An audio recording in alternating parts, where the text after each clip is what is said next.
I sometimes get the impression that I get the sticky subjects to talk about, and home to school transport is one of those. Home to school transport we have lots of debates about with local authorities, and I will try and put this in the simplest terms, particularly for those who have got EHC plans.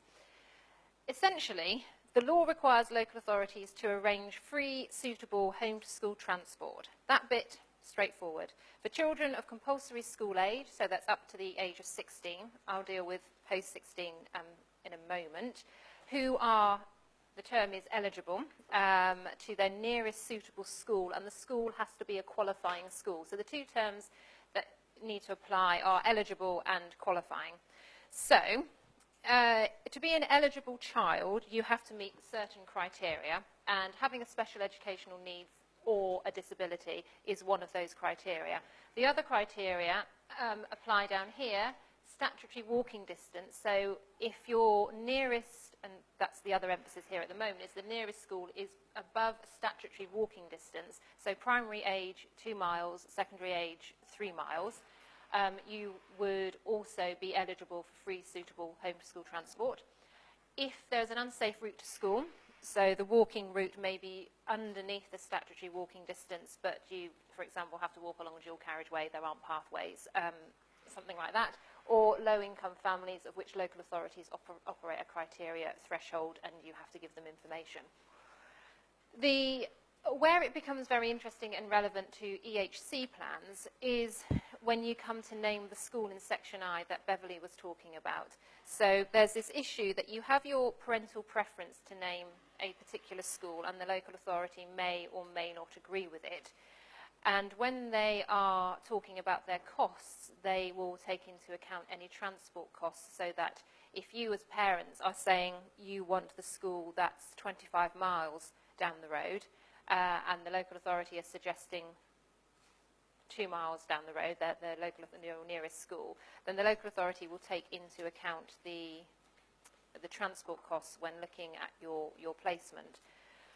But if you have an EHC plan, and one school is named in Section I, and only one school, then the local authority will have a responsibility to provide home to school transport to that school.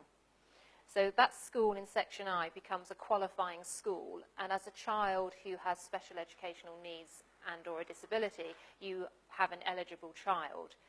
What local authorities will often do in Section I is name 2 schools and say, Johnny's needs can be met at Clevedon Community School, which is the nearest local school, but it's parental preference that Johnny attend Portishead Secondary School, and local authority will agree to this placement under the condition that parents will provide transport.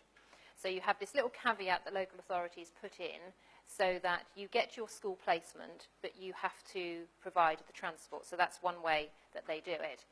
If it is your opinion that the school named by the local authority can't meet your child's needs, then you can appeal to the Special Needs Tribunal about Section I and the fact that it names 2 schools, and it should in fact only name 1 school.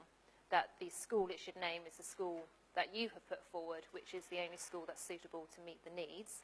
If successful, only 1 school named, and then the local authority have a duty to provide the home to school transport. What we often see are those EHC plans which name 2 schools, and then when you look at the school being named by the local authority, you find that it's not suitable. And you ask the local authority to send you paperwork about that school and the consultation they've had with that school to offer a place, and you actually find that it can't really offer a place, but the local authority are trying to get away with it by putting it in with this little caveat in Section I. And we see a lot of transport issues. Now, you can appeal to the Special Needs Tribunal if you've got 2 schools named in Section I, just to make sure there's only 1 school named in it. Technically, the tribunal system doesn't deal with transport per se, but it will deal with it if it's in Section I related to placement. So you can't have transport in your Section F as an educational need. But transport is relevant when calculating cost of school placements, and that applies when you're looking at residential placements as well as day placements. Sometimes it works for parents, as Beverley said, to offer to pay the transport or to arrange the transport themselves to make the placement that is parental preference similar in cost to the local authority's provision. She gave the example of the Bristol geography, and my geography of Bristol is rubbish, so I won't try and repeat it. But it's that kind of balancing act, depending on whether or not you can provide the transport. But if your child is eligible, falls under the eligibility criteria, then the local authority have a duty to arrange it. Sometimes the local authority will just forward you to the transport department and they have no idea what's going on, and you have to go back to the SEN department because they're responsible for ensuring that your child gets that home to school transport. Sometimes there are issues about the type of transport and about collection times and pickup times and who else is in that transport with your child if it's a shared taxi. Before any child has a taxi provision provided by the local authority, there should be a risk assessment. Should be a risk assessment about whether or not there are any issues with behaviour or if there's any medication that might need to be administered if your child has seizures, if there are issues in relation to how your child communicates. Do they need an escort that has training in a particular communication aid or Makaton or whatever it might be. So then the transport has to be suitable to your child's special educational needs. It also has to be non-stressful.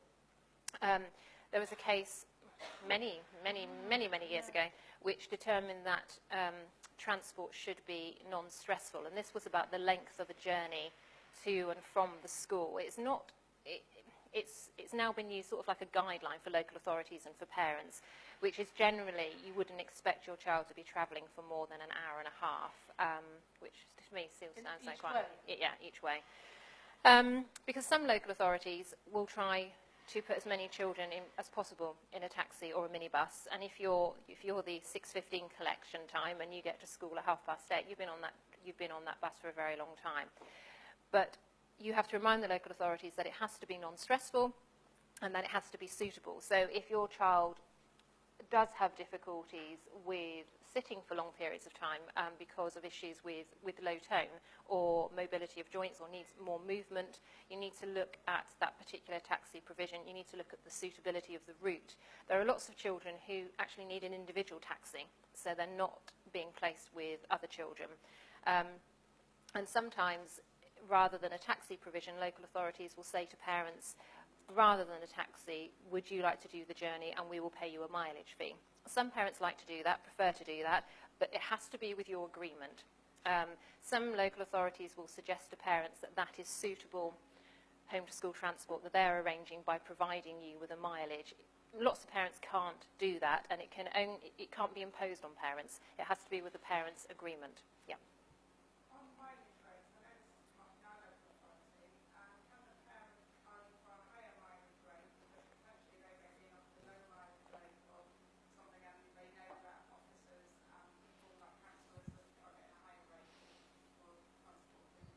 Okay, the question is about mileage rate, which is whether or not you can argue for a higher mileage rate if you agree to transport your child to and from school, knowing that other people within the local authority, people who work within the local authority, get a higher mileage rate, which does come up quite a lot. The simple answer is you can argue it, but it's not compulsory. The local authority have their arrangements and they fix their mileage rate. I think the lowest I've seen is 15p a mile.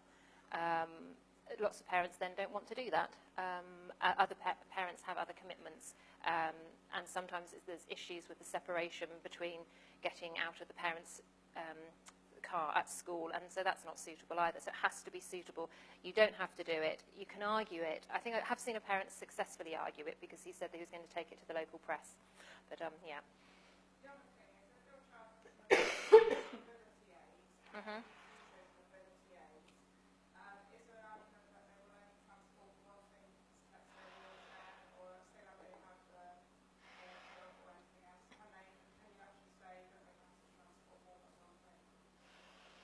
So the question being, if there's more than one mobility aid, can they actually limit, so to limit how much you're allowed to, how much equipment you're allowed to take with you? No, because I think you would be at risk of possible disability discrimination, I think, because there is an issue, that would be an issue for the fact that maybe the child who needs a walker but also has the wheelchair, and also the vehicle has to be accessible, but will need the walker in school in order to be mobile for certain parts of the day. Either the equipment must be available as a duplicate in school, and that could be a Section F provision, or it will need to go into a taxi which is suitable. It has to be suitable to the child's special educational needs, and if that child requires certain aids, then that has to be accommodated by the transport as well. Transport, whilst it's dealt with as a Section I school placement issue, as I explained, is if the local authority have named just one school and they aren't providing transport, you do have a separate transport appeal process which is operated by the local authority, so you could use that. But that's, I don't know, we haven't done any of those for a very, very long time. And you have no hope. If they're run by local authorities, I mean, remember that with special needs tribunals, I think they came in as independent panels in about 93. Prior to that, there were panels arranged and set up by local authorities and staffed by local authority people. And parents would be largely unsuccessful. I think the local authorities were successful in over 80% of cases or something like that. Now we have the independent special needs tribunals, and parents are successful in over 80% of cases. So the transport panels are run, the rules are made by the local authorities run them, staffed by local authorities, and so your chances of being successful are pretty slim. And appeals held in local authority buildings, which is, So there is that system as well, but if you have an EHC plan, then really that can be dealt with as a Section I placement issue and a cost issue. It becomes slightly more complicated when it's post-16. So what the law requires in the first sentence is actually for children of compulsory school age, which then is the end of the year in which they turn, academic year in which they turn 16. So for post-16, if you're dealing with transport post-16 and your child has special educational needs, the quick answer is you get a copy of the local authority's transport policy. That's where it starts. You have to look at what their policy says. The local authority must put in place transport arrangements, but their policies will dictate who is eligible. And we've had quite a few inquiries and cases where if the child is receiving a mobility component for, is it still called disability living allowance? I think it's, yeah. So post-16, the local authorities can charge a particular fee which comes out of that, which they say can come out of that mobility part of the disability living allowance. So it's slightly different post-16. Post-19, again, there is a separate policy, and it gets weaker as you go on. So pre-16, you're pretty good. Post-16, a bit wibbly-wobbly. Post-19, provision of transport as the local authority considers necessary. There's a really big shift across local authorities. I see it a lot in Bristol. When you start getting towards year 9, 10, 11, Bristol start talking about independent travel, and you'll have EHC plans which talk about provision for the child to develop independent travel skills, and that's great if we know what that is. It will usually go in as a Section F provision, an educational provision for developing independence and preparation for adulthood, and it generally just says travel training. That's what they use in Bristol. So access to a travel training program. I don't know what that is, but you can then specify, and there's some really good guidance on travel training schemes that the government has published in the idea of keeping the world a greener place generally, but also developing skills for young people with disabilities and special needs. So that should be specified in your Section F. But there is a big push on trying to ensure young people become as independent as possible, as soon as possible. So as soon as possible post-16, to travel independently to and from their college placements. Quite often that will result in local authorities just saying, oh, you can have a bus pass. The child has no idea how to use a bus pass, or how to get on a bus, or how to read a timetable, or where they live, or directions. So that's where the travel training comes in. And what we would say is Section F deals with that travel training scheme and programme, and that young person is never going to travel independently until they've achieved the appropriate skills, which can take a couple of years. So that's the drive post-16, is the independent travel training. But the first place to look is the local authorities' transport policies, because they differ from one local authority to another. And that is essentially home-to-school transport, which is quite straightforward, actually, in comparison to health and social care provision in an EHC plan. But you're relatively okay if you've got something in section I, but it just gets a bit more complicated as you get older. I'll add to that sometimes if a parent wants a particular school, they'll agree to the transport to get to the school named in section I. What then happens if 6 months, a year, 2 years later, parents say, for all sorts of reasons, I've had a medical issue, I can no longer drive, I've no longer got a car, I've changed my job, I can't do that school run. What happens then? You will need to get, essentially, at the next annual review, you could request an early annual review and say that you want section I amended to say that it just names the school, rather than say it is, let's just say, the Belgrave School through parental choice, that it says parental choice but parents will be responsible for transport, that it simply says Belgrave School, and then the local authority are responsible for transport. Do you follow the difference? So if parents agree to transport and the child then attends a school, you aren't stuck with that forever, but the local authority are going to fight you on it, really. But if your child has settled at that school, it's going to be much more difficult for a local authority to take that away. It's a bizarre situation where special needs tribunals cannot deal with appeals over transport. But in essence, they do deal with it through the back door of how the school is named in section I. Because if you have a school named in section I, the local authority, the bottom line is they should be responsible for transport. Oh, there's a question at the back. On the back of that, thought of this earlier, and it's kind of in place with what you just said. How do you protect school place, that independent or independent specialist school, going forward? If your child has success, what are the provisions that are in place? Because presumably that's quite an expensive thing to acquire. How do you protect that going forward? The answer is there's no easy answer.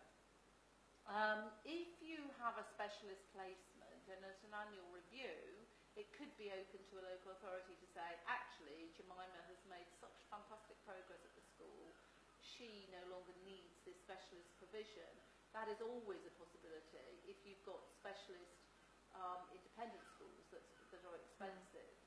It really depends on each case, but I think the reality often is local authorities, once the child is placed in an independent specialist school, they tend to not take much interest until there's a phase, until you move into the next phase of education. But there's no way of guaranteeing that they won't do anything. So my son would be year 5 at the moment, and presumably wouldn't necessarily want to make it until year 6.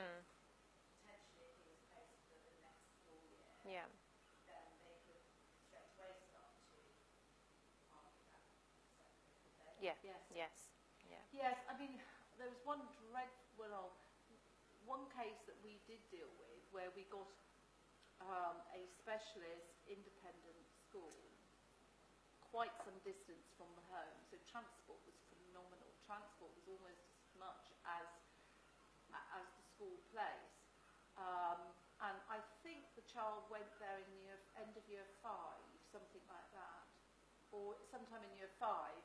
And I thought that, and it was a school that went through, but there were 2 issues. 1, the cost of the local authority. 2, the transfer to secondary school. The local authority saw that as an opportunity to open up the school placement issue again. And 3, the particular local authority opened a school in their area, which they then said could meet this child's needs. Well, firstly, in my view and the parents' view, the school that had been open couldn't meet the child's needs anyway. But the parents did have to fight it again. I mean, it didn't actually go to tribunal. The parents had to lodge an appeal. And luckily, the school where the child was placed supported the parents 100%.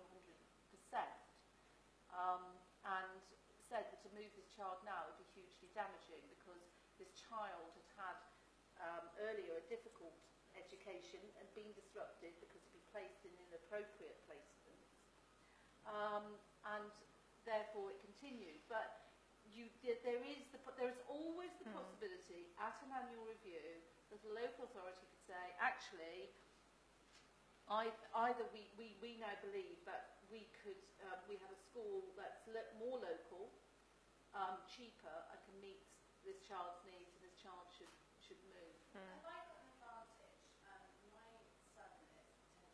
son is potentially affected by his physical environment in a way that is to do with his processing, so an auditory processing disorder type thing. The acoustics and things like that are very important in his surroundings. So is that, in my mind, the school I've seen that I like, and I think they are suitable, I know physically meets that need. I haven't found another school that does, or that needs some needs either. If I got that school, is that a relatively safe argument? Because the physical makeup of the other buildings can't change even if he's doing well. Can we then support it by saying it's because of those buildings, because of that environment, that they're thriving? There's always going to be if I had other kids with the same problem and a need for them to save money wherever they can, so you probably end up still always appealing. It depends, It really depends. It depends on the pressure on local authorities, it depends on the particular local authority, it depends on... I mean, I have to say, the one that I just mentioned, I was really surprised that the local authority tried to change the plan. Really surprised. But I think it was, the cost of the school to a certain extent, the cost of transport. And thirdly, they had a school, a specialist school, open more locally to the child's home, although that school, anybody with half a brain, frankly, would have recognised that that school couldn't meet needs anyway. So, you know, I think it depends. And I think the reality is, and, you know, Liz and I have been doing this sort of work for a very long time, is that local authorities are being squeezed more and more, so it's just becoming more and more difficult. I think the other thing is with the adaptations to the environment, when you are appealing, you're always looking at things that the local authority school can't change and can't adapt, because every school has a duty to make reasonable adjustments under the Equality Act. So yeah, so we look at things that you can't change. So if you have an autistic child and the local authority is saying that child needs to go to essentially a behaviour school, they used to be called emotional behavioural schools, then you look at the peer group, because you can't change the peer group of the local authority school. So you have to look at the things that can't be changed. And environment is one of them, although there have been cases where local authority schools have made adaptations. So if it's something along an auditory processing disorder line, I have seen schools make adaptations to the environment, but depending on what exactly is needed and the recommendations. Yeah, and then obviously the cost of it as well, because then the cost. Yeah, yeah. So you're always looking for the things that the local authority school can't change. Maintaining those differences that have given you that school's missed. Yes. Yeah. You're just trying to maintain that. Yeah. That's So this discriminate against them anyway if they can't access playtimes and outside space or that kind of stuff. Yeah. Yeah. I mean, I dealt with a case a few years ago of a child who used a wheelchair, and the local authority suggested a school that was on various different levels and sites without appropriate access to a wheelchair, and the child would not have been able to do science or, I don't know what cookery is called these days, but you know what I mean, you know, food science, food technology, or whatever it's called. Insane. I mean, the child would have had to, sit in their classroom for those lessons and be excluded from those lessons. I mean, they did give in. I mean, it didn't go to a tribunal, but, you know. I don't have anything else to say about homeschool transport, but yes, it's all there, and you look at the local authority's policy, but just make sure that you've got it if you need it. I have a question about something that I still don't understand. The gap in my knowledge is, you apply for, you get your assessment, they're assessing. That kind of grey area when sometimes the panel, even as all the assessments are being gathered, you think you've got a good case, you're definitely going to get a plan. All of a sudden, by week 16, you should know if the panel is going to give you a plan. What are the mechanics? What happens? So they've got all the contributions from everybody, including yourself, and they kind of a non-statutory panel will sit somewhere in the local authority before the drafting meeting, which is not in code, but just that's something they do before. So issue with a draft plan because they're going to sit there in a room and they're going to find a reason not to issue a plan. That's it. And so they will send you a letter saying they'll make up some spurious reason probably. They haven't got enough evidence, your child isn't old enough, or some other reason why they're not going to issue a plan, or they need more evidence, or there's all sorts of reasons that they seem to make up as they go along. So first of all, you'll get a letter saying they're not going to issue a plan. Then you lodge an appeal. Then they write to you and say, OK, we'll issue a plan. Wow. So that can still happen, even just they've wasted everybody's time, all these contributions. Yeah. That kind of happen as well. Nice. So they do that. So that's still likely to happen. It still may happen. May happen. May. May happen. I was being a bit facetious there by saying I understand. I totally thank you. So then, for example, when you're running on local authority time, which is they've already given themselves extra 4 weeks, for example, they've completely forgotten about the time. And of course, in local authorities, the month of August doesn't exist either. That's it. So, for example, so you've applied sometime, they've rejected they refused to assess. So that's 6 weeks until they've conceded and we've started to assess. Somehow they've forgotten about it, and instead of giving themselves 14 weeks, they've given themselves another 20 weeks. So can you automatically think, well, we've already passed the 6 weeks, 16 weeks, so therefore you have to issue the plan because you haven't told me within 16 weeks that you're not going to give me a plan. Is that really still? You're not going to get away with it. No. If they're not going to issue it, if they're not going to issue a plan, they're not going to issue a plan. And by say, you were making a valid point, but they're not going to worry about that. But we don't see that many refusals to issue plans. We see refusals to assess a lot. That's true. And then, not always, but Well, actually, no, I've had a couple recently. We're going to the local disagree now. authority, yeah. A local authority, not that far from where we're sitting now, but not actually where we're sitting now, which issue is got it in their head to issue, what do they call it? A non-statutory plan, which looks exactly like an EHC plan, if ever I saw one, but it has non-statutory on the top. And It's it's really clear non-enforceable. that they're not, you can't hold them to account, anything in it. It's crazy. I know that the authority Yeah. mean, but it, yeah. It was, yeah, that's They right. don't exist. Those documents do not exist. Yeah, They can't. so they had this, and it's a bit like, for those that have been around a long time, we used to have what was called a note in lieu, when we had the old statementing process, which was really like a statement, but wasn't an enforceable statement, was utterly useless and not worth the paper it was written on. So I think this local authority thought, instead of, we can't do notes in lieu, we'll do this non-statutory EHC plan. I mean, they just made it up. They literally made it up. There is no such thing. It's either a decision to And so the issue a parents, plan or not. either you should issue or not. So the parents appealed and they got one. Let's make a note about that particular local authority. Yeah. I went to the parent panel of the SEN particular places, SEND review, peer review, and that was noted by people who were doing the review for the particular local authority. And I believe that they were looking very much with not approval on the fact that such things were being issued. And I think that feedback will go back to unnamed local authority. I think, Yeah. just appeal. If they're not going to issue a plan, then you appeal, and you don't want this non-statutory EHC plan hybrid thing that doesn't really mean anything and you can't enforce. Yeah, and just appeal. Yeah, just Yeah, back. cool. Sorry. come back to you. Can you actually ask and get what papers they send to a panel? Because Yeah. it's all a legal process, and you've got people sitting in local authorities up and down the country making illegal, well, maybe not decisions taken into account all the law. We always ask for copies of the. Well, you should always get the copies of the reports anyway that have been prepared for the assessment. But we would always ask for copies of the minutes of the panel meeting because there should be a panel log. They vary in quality, but you can ask for that. Normally, local authorities will give it to you. If not, you could always make a request under the Freedom of Information Act. So you can actually do that. Yeah. You're entitled to have that information. Yes.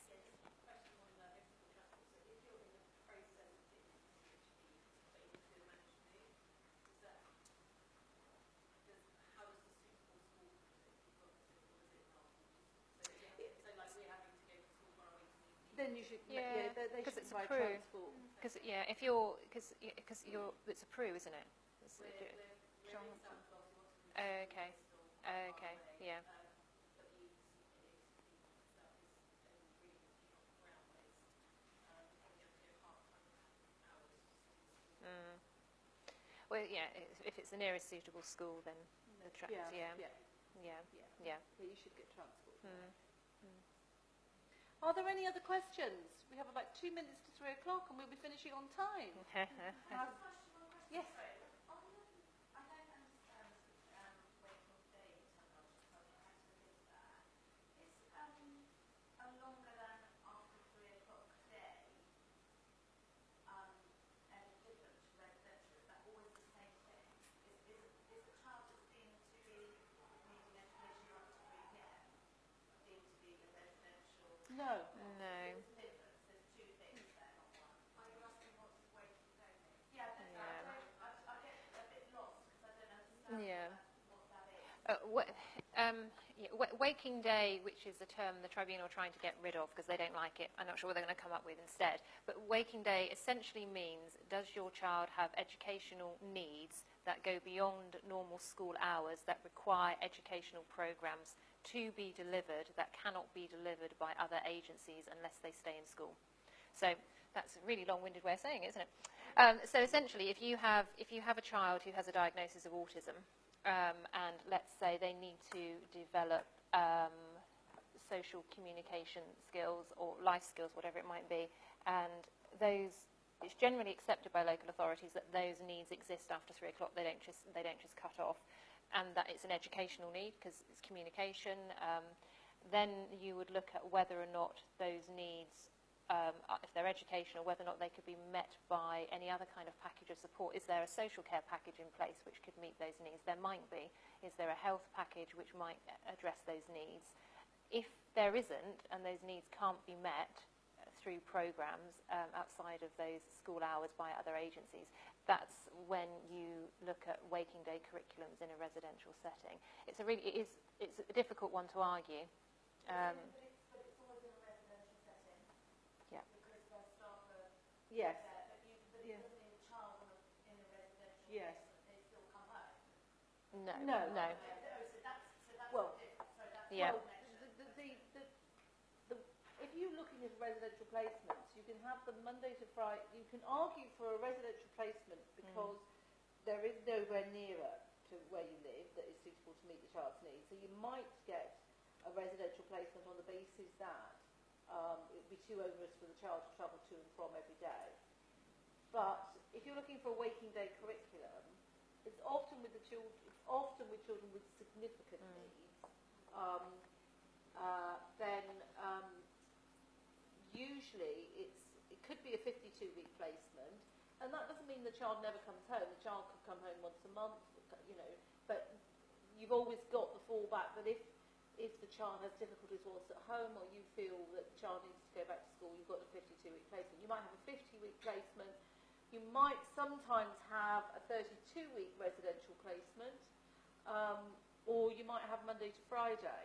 Now, I want to call it Star Legal, but it's not. Star College, National Star College in Stroud, for example, has children 19 plus with significant difficulties, and they have the staff working on 12-hour shifts. So they do 3 days, I don't know when it starts, let's just say 7 till 7, and then the next staff, then 7 till 7. So it means that there isn't that big changeover of different staff implementing different programs, because it's the same staff rolling, if that makes sense.